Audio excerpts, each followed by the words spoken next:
All right, welcome back to another episode of You're in Charge, Conversations That Spark Change. I'm your host, Glenn Pasch, and we're here with guests every single week to help you take control of any aspect of your personal or professional or social life, be it a project, be it something with your health or marketing. And today, if it's marketing that you're focusing on, I am so pleased to have Troy Sandidge with me today. He is a growth marketing consultant, but really what I love is his business name. They are strategy hackers, and we'll get into that. He's also the host of the I Digress podcast.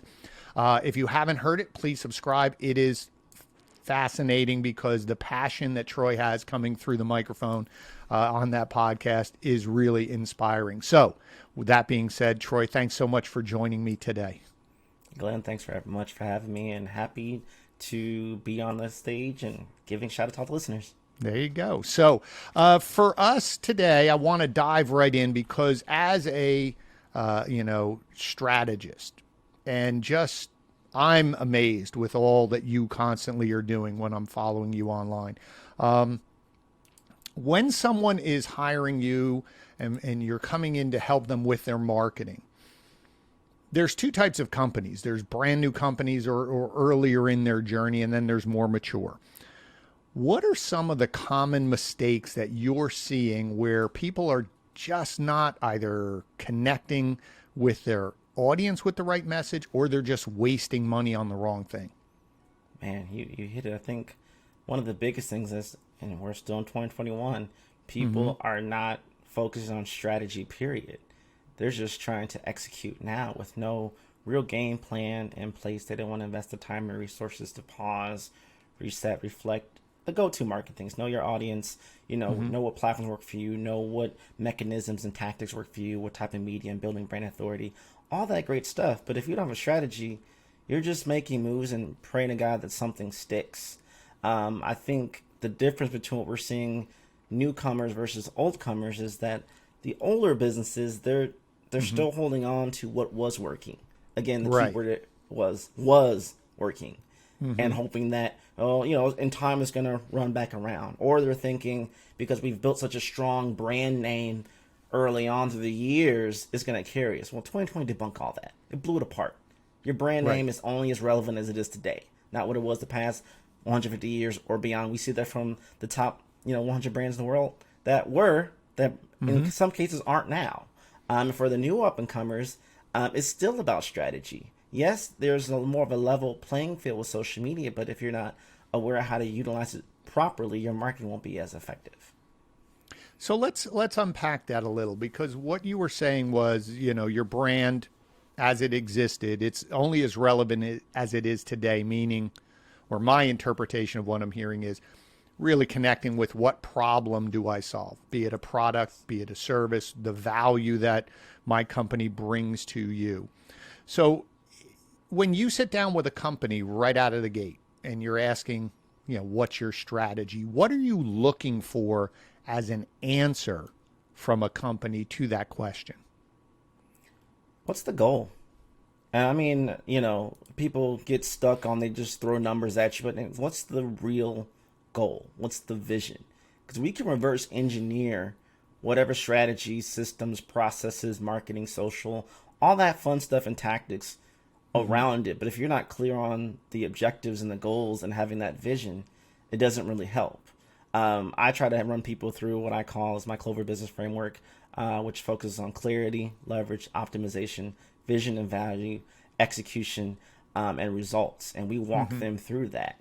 It's not linear, it's nibble. So you can be multiple things, you could be all things, you could be none of those things. But when you're asking these questions, the whole thing is, what's the result for the benchmark that I can base the success on? And I asked them this too, what's a non-data centric result benchmark that we can measure to define success? Because we can be too deep in the weeds on numbers. Hey, our leads are going up, but our conversions are still the same. So the problem isn't the lead gen. The problem is somewhere in the funnel, somewhere in the communication is being lost. So do you see that from strategy? So when someone says, well, what's the goal? And a lot of times they're going to say, well, I want to sell more, or revenue is more. but it's, so we have our strategy. And then what I'm hearing from you is, tactics. And I think, well, let me take a step back. Do you think that businesses, when they're sitting with you or just in general, confuse the terms strategy and tactics and think they're the same thing? Yes, and they are totally different. They work in tandem together. Sometimes people, even I, sometimes find myself doing things synonymously, but they are totally two separate things. Okay, so give me an example, strategy and a tactic, just to clarify the point for the listeners.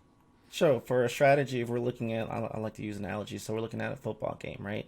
And you have the play. The coach gives you the strategy to quarterback. Now he has to go through his progressions, and each progression is a slightly different tactic executing that strategy.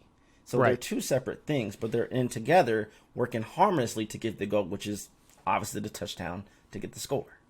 Right. Yeah. And that makes sense because if you break down for football fans, the goal is I got to get 10 yards. If I get 10 yards, I get another 4 plays. And eventually, if I keep doing that, to your point, is I will get in the end zone. But Right.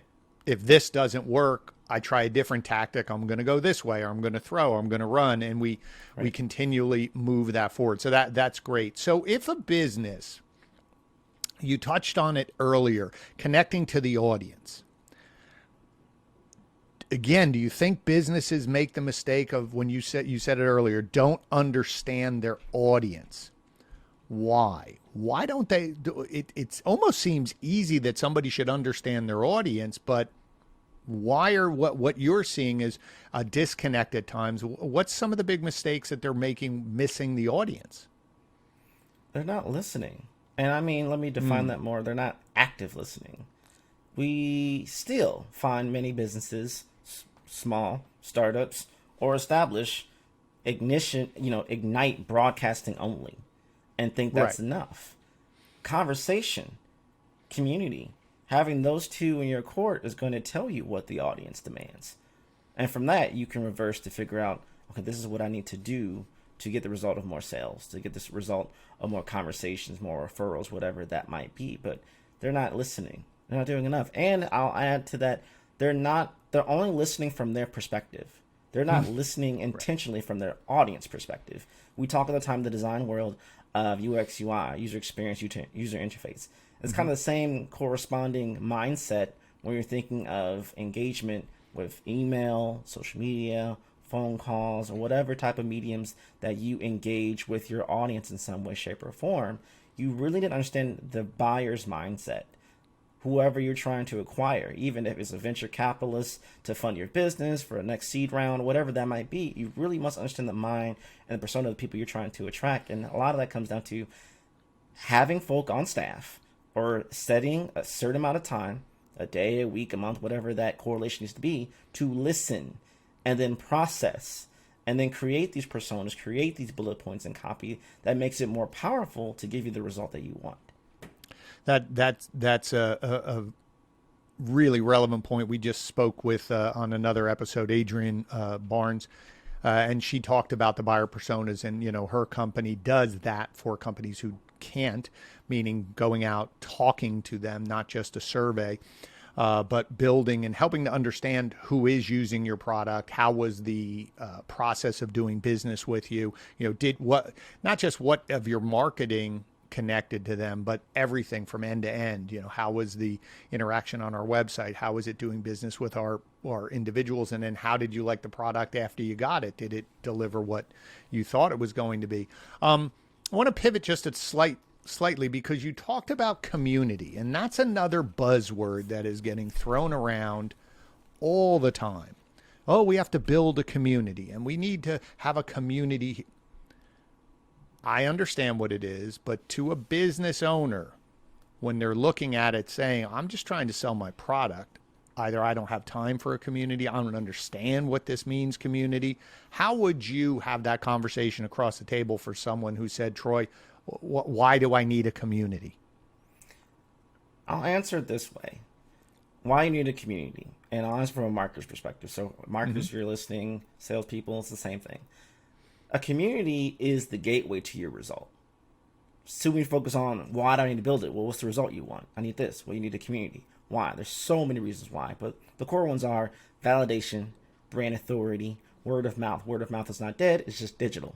What's the best way to do it? Community is going to do that for you efficiently and effectively. If you don't have the time to, as I mentioned earlier in the conversation, active listen, your community is going to bring up the very topics, themes, conversations that are relevant to your business infrastructure to tackle, to address, to create new product lines or services around these needs or demands. The community is going to be your listening ear for that. So when you need to build a community, you're tapping into an extended workforce, an extended marketing team, an extended sales team, all these different components through a community.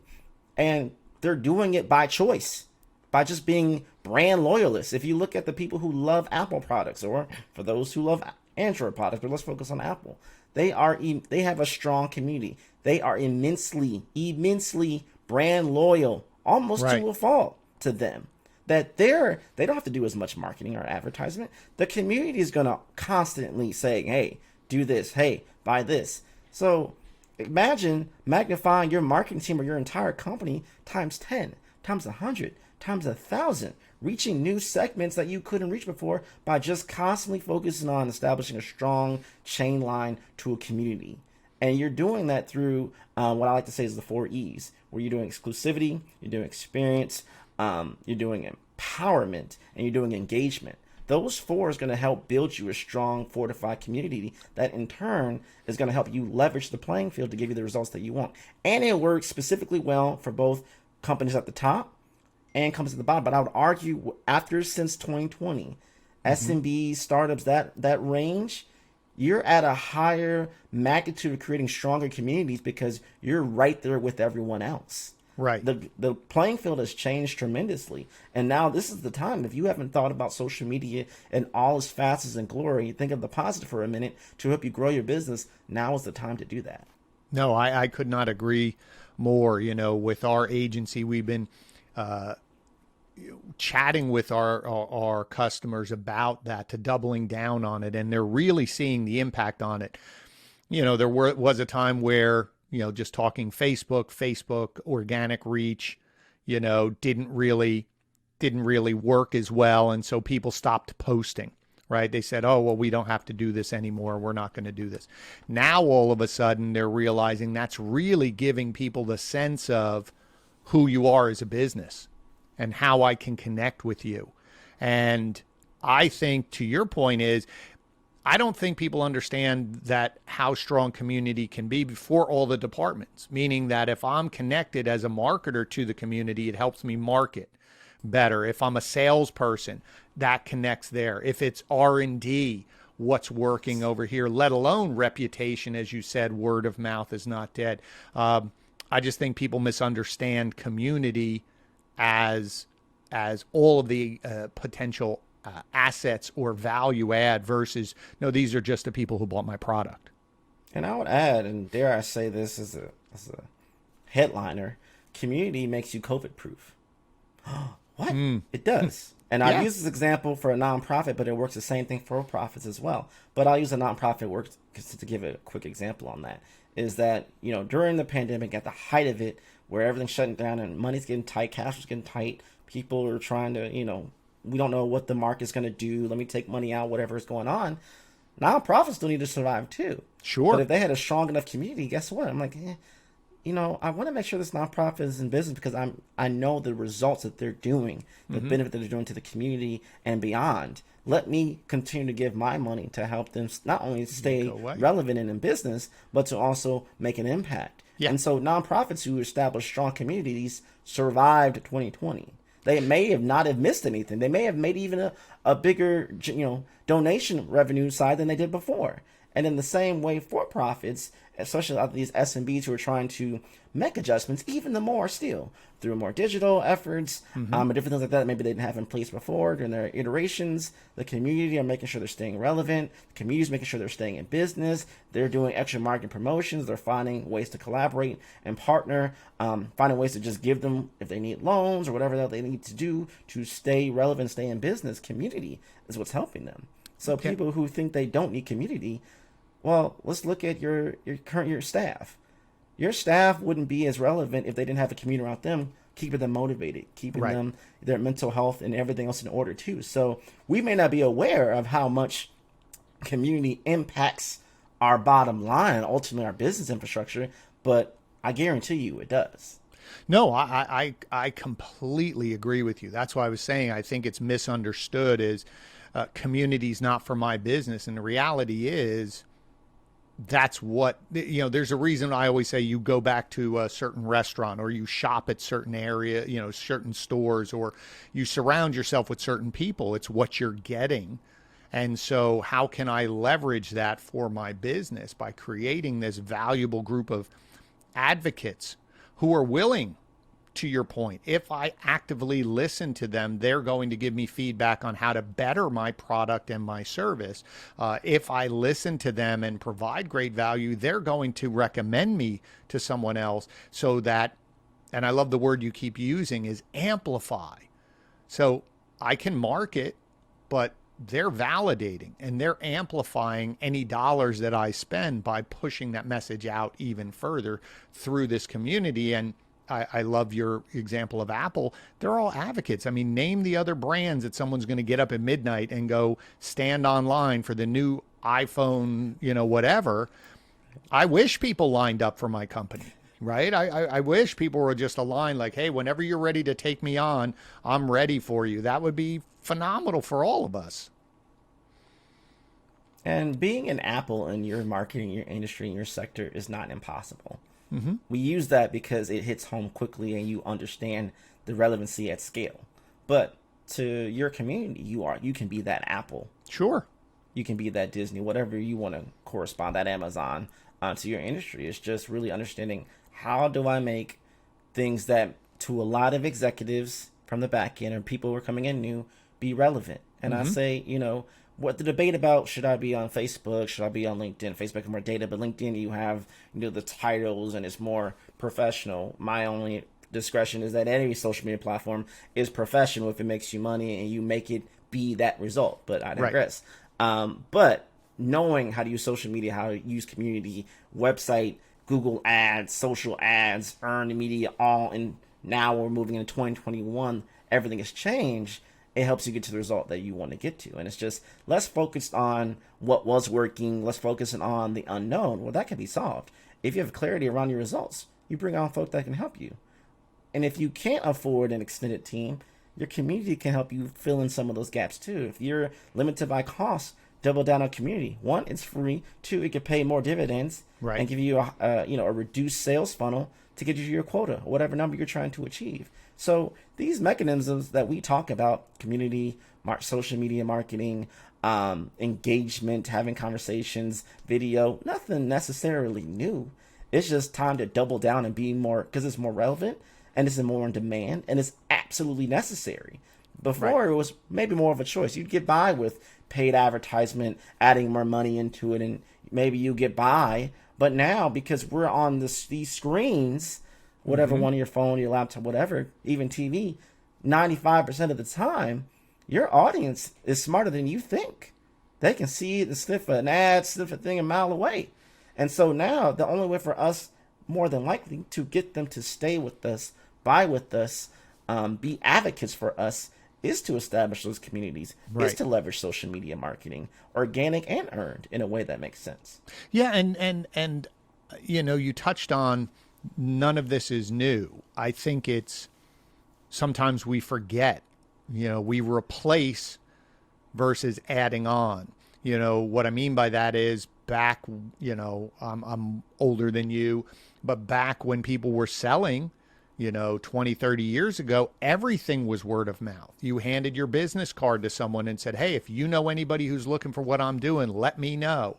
And that's how you built your business. Yes, you could take an ad out in the newspaper, or maybe you had an ad on television if your business could afford it, but most of it was word of mouth, groundwork to build up your business. We forget that at times because now it's easier, as you said, to put an ad in front of somebody. But we forget how, to your point, what if I sold 20 things this month, but I asked all 20 of them for a recommendation and half of them gave them to me? Well, how much would it have cost to get those 10 names? But maybe with my Right. advertising, I still get 10 more, 20 more names, but I got 10 people that have a validated interest. Someone recommended them. And that's where I think even more to your point is there's so much information out. There's so many ads. Everyone's battling for our attention with the coolest new video ad, whatever it is, the standout claim.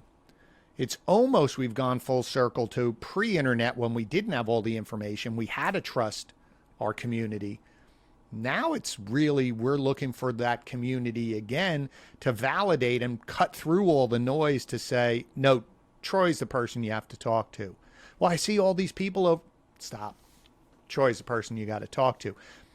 I think that's to your point. It's bringing back some of these. How am I the go-to person in my town, in my business, in my field? That when people start thinking about need, my name's on the consideration list. 100% agree. I think, social media is the new business card. Yeah. And I think for a lot of executives who I just want to pass a card and be done and not deal with it. Well, sorry. People now want to know you care. Right. People want to see you behind the veil. You can't hide behind your company logo, your company name. People want to see and hear the execs. They want to hear the integration of the different team members. From a diversity perspective, all that's necessary. People can choose to have one store across the street and instead will drive 35 miles because they have a better relationship with that organization. Even though you're spending more money on gas, you're probably spending more money on the exact same products, but you have that brand loyalty because they've positioned themselves in a different light. So I'd encourage if any executives across the spectrum who are on the fence, well, you can work with other people to create that cadence without you doing it necessarily all yourself. Right. A lot of these businesses, old and young, want to quote Gary Vee. Granted, he's not doing it himself. The man has an entire team just for his personal brand, let alone his subsequent companies that he manages. Right. Now, I'm not saying be Gary Vee. I'm just using that as an example just to say you can bring on individuals to help amplify your relevancy to your particular community. And it's not just about the results of your product or service. It's also about how they feel, the emotion pre-buy, after-buy. And again, running harm that home. Even now, we're still focused on acquisition and not retention.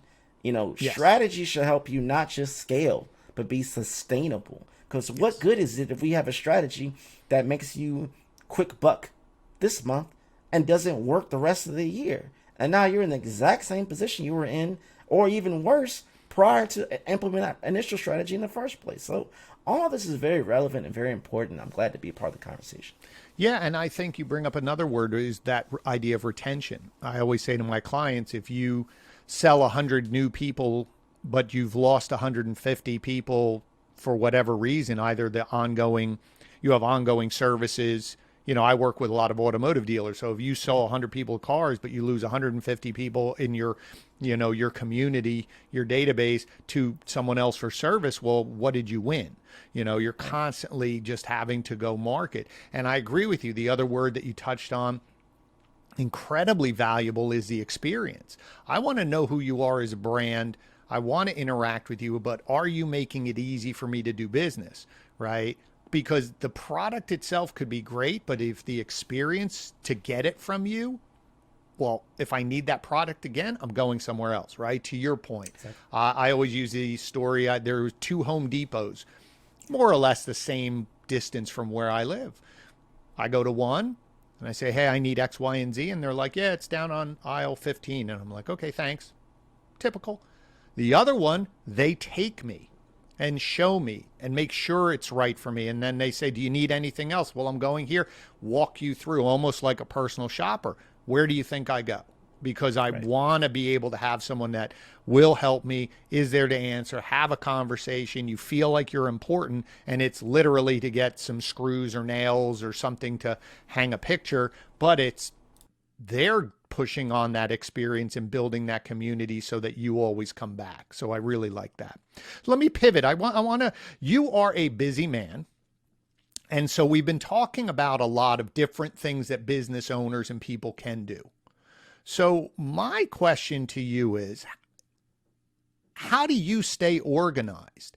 What tools do you use to keep yourself on point? Because I see you, I mean, I watched your video and some, again, post COVID, which means I know you're going to be out on the road again if you're not already here, because you are a public speaker and you are doing on-site trainings and you're working with but all of these things from your own brand to your clients' brand, what tools do you do, or how do you organize yourself on a daily basis? Do you have a morning routine or a daily ritual that you do? Share that with the audience.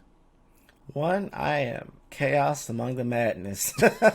So makes me feel good that it comes off that I'm very organized.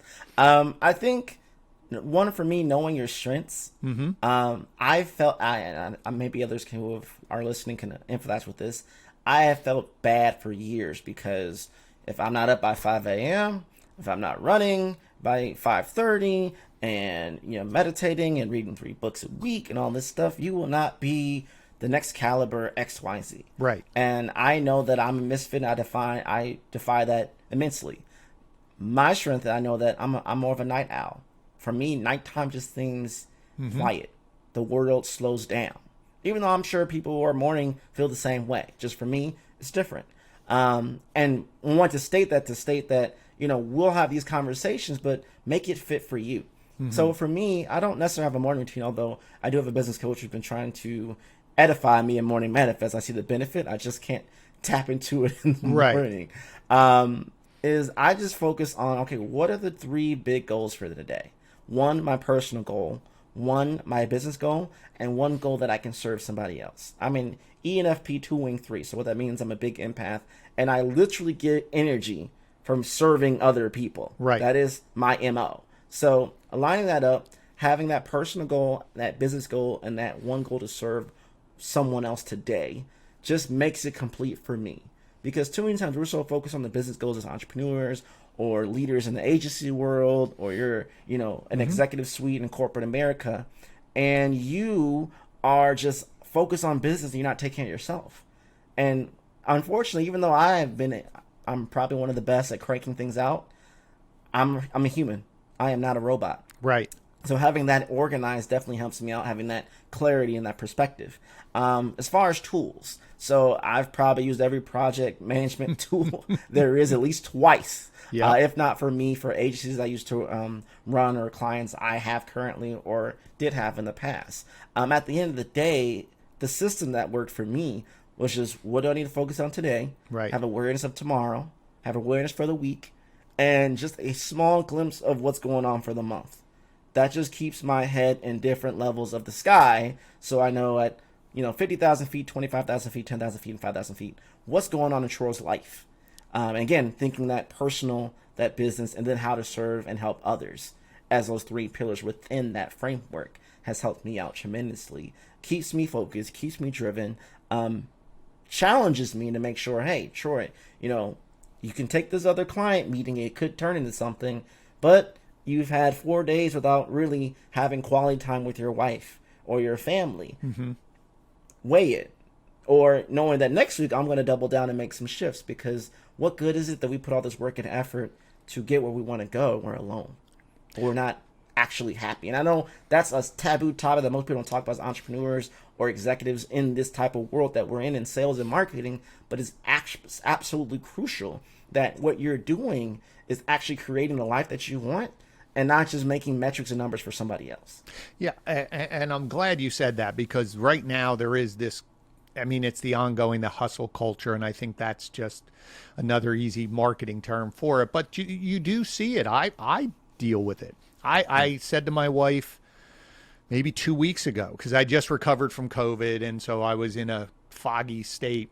But of course, that just gave me time to sit there and scroll through things. And even I know what people are posting, and I know that people are posting the best versions of themselves. But to your point it's still, I kept thinking, I'm not doing enough. Here's these people up at 3 o'clock, 4 o'clock, 5 o'clock, and they're doing 75 hard, and they're, doing this. And if you're not doing this or posting motivational memes and all this other stuff, you're a failure. And I'm going, I get the game And it still was bugging me, let alone someone else who doesn't understand this, how easy it is to get discouraged. But what I love about what you do, I do a little different version, but very similar. I like that, just 3 goals. I'm a big help somebody else, make sure business. As my wife says, for some reason, I'm always the last. And I have to remind myself, or she'll remind me, hey, take care of yourself. But I'm very similar. I keep it's pen and paper and a book, and I know what do we got to knock off today. Here's my week. Here's the month. Can't project too far out. There's too many variables. I know where I want to go, like you were saying, as a strategy, but I can't plan all those tactics out long term because I have to be able to be flexible and adapt. But I think what you just shared, that's why I really like your content too. And I hope everybody who's listening will follow you because, as I said to you in the pre-show when we were just chatting, I like the fact that you're very vulnerable, or you're saying, hey, I had a rough day, or I'm a little, things didn't work out, or I got to take a little bit of a rest. You're giving yourself permission, but because you're helping others, someone who reads that goes, wow, if this gentleman who is very successful, I mean, you were named 30 under 30, you have a thriving business, you're very successful, for someone to say he's taking a step back or he's giving himself permission to say, you know what, I'm spending time with my wife. I'm spending time with my kids. And that's just as important. I think a lot of people misunderstand all of achievements because I know a lot of people who are high achievers who are on their 3rd marriage, 2nd marriage, broken this, broken that, not happy because the only thing they were chasing was the dollars, as if that was going to give them that fulfillment. So I applaud you for that, and I hope you keep doubling down on that because that really clicked with me. And besides all of the other folks on Twitter who, when I asked who should I interview, your name came flooding in. So obviously you're having an impact on others for that reason as well. Thank you for saying that. And I think I share that sometimes, not only to remind myself, but to other, because again, like we talked about earlier, is that on digital, we only show what we want to show, that perception. And many times we're chasing that. And I get it. 2020 still messed a lot of us up. Many of us lost great loss, not only in our personal lives, but in our businesses. Maybe we have to let it go and start a whole new venture of some sort. So there's a lot of damage there. But if we take a step back and stop comparing everyone else and start celebrating what other people are doing while we're focusing on ourselves, we can really make something happen. And so many times when I come onto a company as a strategist and I just give them blunt, like, I need you to just tell me the nitty gritty, the good, the bad, and the ugly. Because if we're not honest, this ain't going to work, because I can help you get your numbers. I can help you build sustainable systems and structures that employs your company, your team members to be more, to be greater, to achieve at a higher level. But what's the goal? What's the point? What's the vision?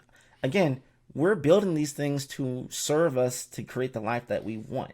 Money is a tool, a resource to give you, to an extent, the life that you want. But money of itself, the numbers of itself, as a salesperson, as a marketing person, won't give the life that you want necessarily. But when you have these executives who have that much awareness, these marketing and sales professionals who have that much awareness that, you know what, if I learn how to create this around my life, I'm actually more efficient. And I want to debunk this too. Many people want to be productive, but they're not taking action.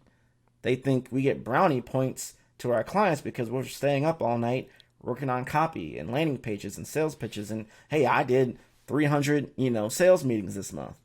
That's great, Tom. That's great, Ham. Like, okay, that's awesome, Ham.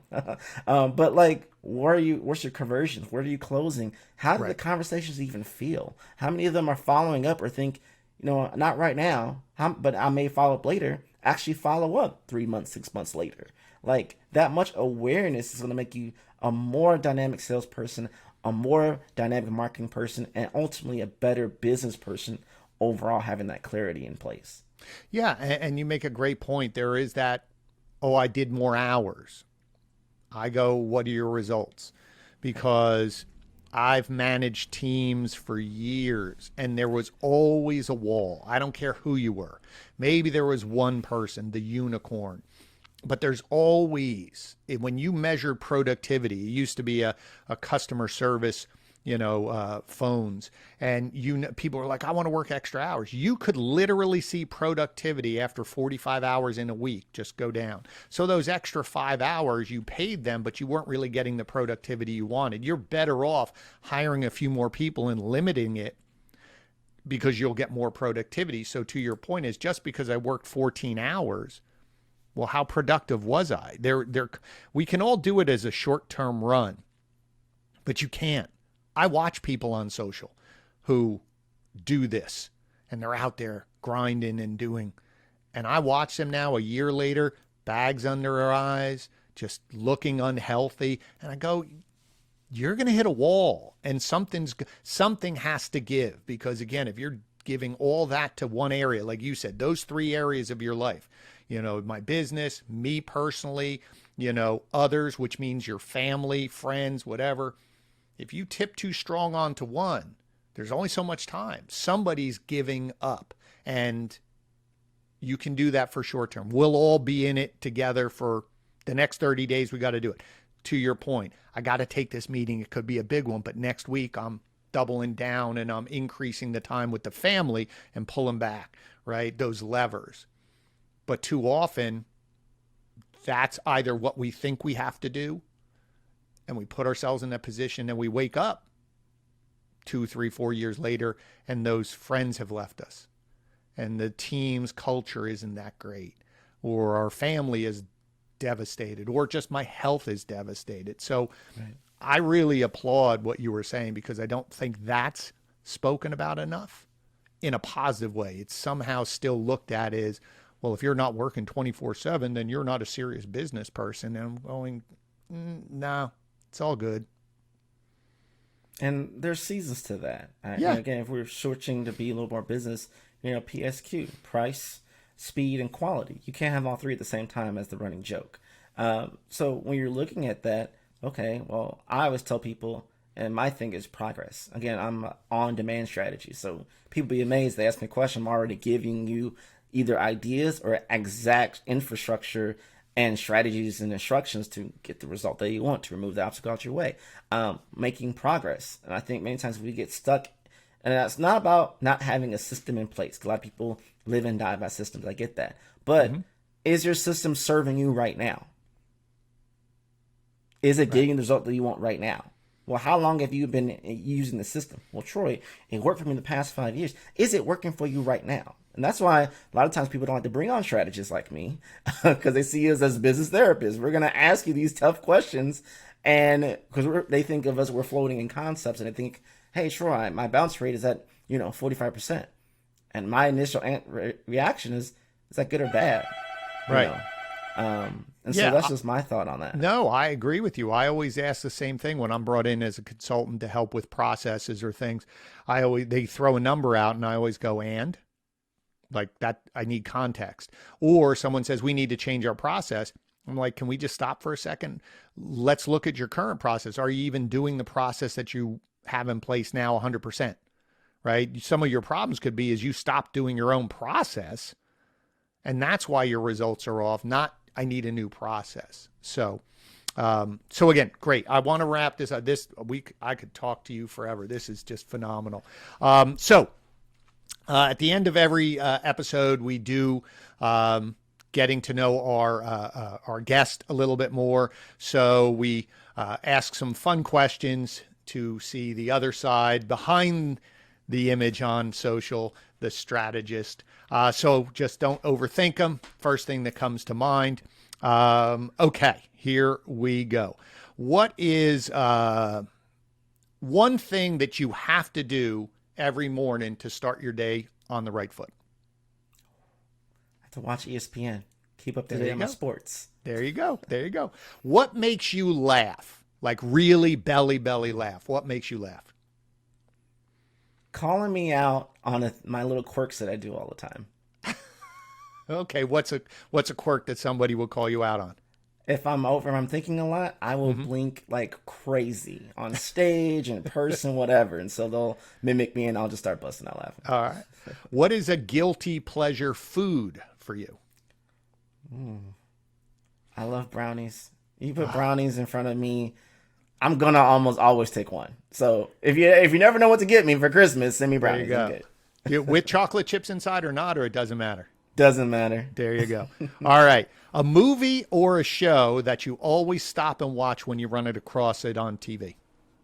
The Matrix. There you go. Anytime. The original. We're Yes. gonna just act like the next two didn't happen. But the original, yes, anytime. It doesn't matter when. Favorite cartoon as a kid? Spider-Man animated series, the 1996 to 1998. All right. A thing that you love to do or a skill you have that nobody knows that you do it. Most people don't know I used to be a stage actor. And that I could act on the spot if need to. So, yeah. I don't use it very much. Oh, you do if you're on stage. I was an actor too. This is the way we're getting our acting bug on. Comic book character that you would like to be. Spider-Man or Iron Man. But mostly if I could Spider-Man because that's my favorite character. Well, now he has Spider-Man with the Iron Man suit, so we're all going. Okay. I got two questions more. One is your closest circle of friends. What is the one word they would use to describe you? Loyal. That's a good one. All right. So the last question is, we've had a great conversation. I appreciate your time. It really that you came here. There's a lot of great things that people listening to this can go back with their pen and pencil over and over and gain so much. If there was one thing out of our conversation today that you would want the listeners to take away, a tactical thing or just a thought, what's the one thing you would hope they would take away? Employ DART. That's being direct, be authentic, be resourceful, and be tactical. That's going to help you get to where you want to go. When you be direct with your team, you be direct with yourself. When you're authentic with your team, your customers, and yourself. When you're resourceful being what currently do you have on hand? And then being tactical about it is really going to help you make progress because progress over perfection is key to get the success that you want. Great. Appreciate that. Well, thanks you so much again for being here. So how do people find you? It should be pretty easy, but where do you hang out most on social media? If someone's looking to connect with you, how can they get in touch with you? Lately, I definitely live on Twitter. People are saying Clubhouse is dead, but I still got my jam. Glenn, you do some great rooms. I've been in there just lurking. Thank you. In spaces. So find me on those channels. I'm there moving things along. Perfect. Well, again, thank you so much, Troy. Everyone who's listening, again, if you haven't already, please make sure you subscribe to the channel. Make sure that you share this because there's a lot of people who could benefit from what Troy just shared. And as I say at the end of every episode, you're in charge, but Troy just gave you some more tools to help you become more successful. So thank you for your attention. I hope to see you next episode. Troy, thank you so much again.